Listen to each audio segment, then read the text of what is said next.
உலகின் மிக சக்தி வாய்ந்த எண்ணெய் கூட்டணிகளில் ஒன்றான ஒபெக்கிலிருந்து ஒரு முக்கிய நாடு வெளியேற்றம். இந்த ஒரு முடிவு உலக எண்ணெய் விலைகளையும் மத்திய கிழக்கு அரசியலையும் உலக பொருளாதாரத்தை மாற்றக்கூடிய ஒரு சம்பவமாக மாறலாம்.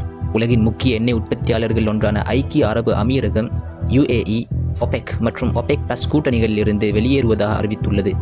இந்த செய்தி உலகம் முழுவதும் பெரும் கவனத்தை ஈர்த்துள்ளது. ஆனால் இது ஏன் இவ்வளவு முக்கியம்?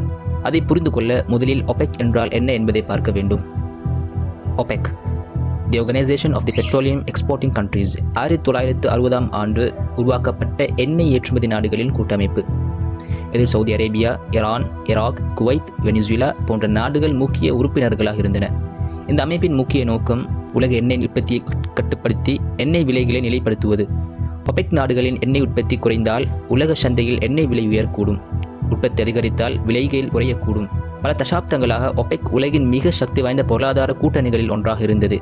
அதில் UAE முக்கிய பங்காற்றி வந்தது. அப்படியானால் UAE ஏன் வெளியேறியது? UAE அதிகாரிகள் கூறுவதன்படி இது தேசிய நலன், எதிர்கால எரிசக்தி திட்டங்கள் மற்றும் அதிகமான எண்ணெய் உற்பத்தி திறன் காரணமாக எடுக்கப்பட்ட முடிவாகும். கடந்த சில ஆண்டுகளில் UAE தனது எண்ணெய் உற்பத்தி வசதிகளை விரிவுபடுத்த பில்லியன் கணக்கில் முதலீடு செய்துள்ளது. ஆனால் ஒபெக் விதிகளின் கீழ் அவர்களின் எவ்வளவு எண்ணெய் உற்பத்தி செய்யலாம் என்பது கட்டுப்படுத்தப்பட்டிருந்தது. இதனால் UAE தனியாக அதிக எண்ணெய் உற்பத்தி செய்து உலக சந்தையில் தனது பங்கினை அதிகரிக்க விரும்பியதாக கூறப்படுகிறது. அதே நேரத்தில் ஒபெக் அமைப்புகளுக்குள் கருத்து வேறுபாடுகளும் அதிகரித்து வந்ததாக தகவல்கள் வெளியாகின.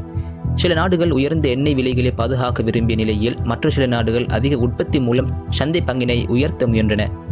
மேலும் இந்த வெளியேற்றம் நடந்த காலத்தில் மத்திய கிழக்கில் பதற்றங்கள் அதிகரித்து வந்தன.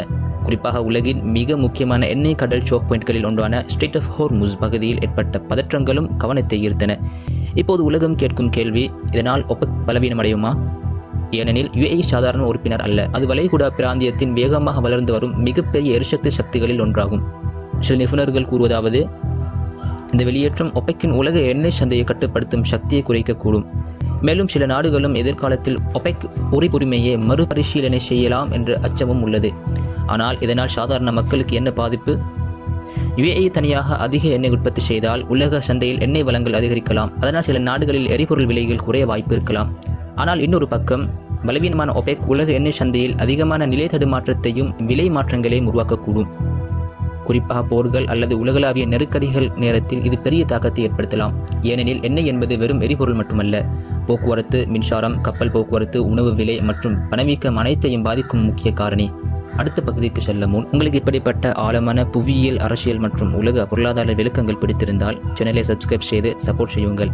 உங்கள் ஒவ்வொரு லைக் மற்றும் சப்ஸ்கிரிப்ஷனும் எங்களை போன்ற இண்டிபெண்டன்ட் கிரியேட்டர்ஸ்க்கு உலகத்தை மாற்றும் கதைகளை தொடர்ந்து கொண்டு வர உதவுகிறது. இப்போது கதைக்கு திரும்புவோம். ஒபெக்கிலிருந்து வெளியேறினாலும் UAE உலக சந்தையின் பொறுப்பான எரிசக்தி வழங்குநராக தொடரும் என்று தெரிவித்துள்ளது. ஆனால் பல ஆய்வாளர்கள் கூறுவது இது உலக எரிசக்தி அரசியலில் ஒரு புதிய மாற்றத்தின் தொடக்கமாக இருக்கலாம். ஏனெனில் சக்தி வாய்ந்த எண்ணெய் கூட்டணிகளில் உடைய தொடங்கும் போது அதன் தாக்கம் உலகம் முழுவதும் உணரப்படும். இப்போது கேள்வி, UAE தனது எதிர்காலத்தை பாதுகாக்கிறதா அல்லது இது ஒபெக்கின் உலக செல்வாக்கு குறையும் தொடக்கமா? உங்கள் கருத்து என்ன? கமெண்ட் செய்யுங்கள்.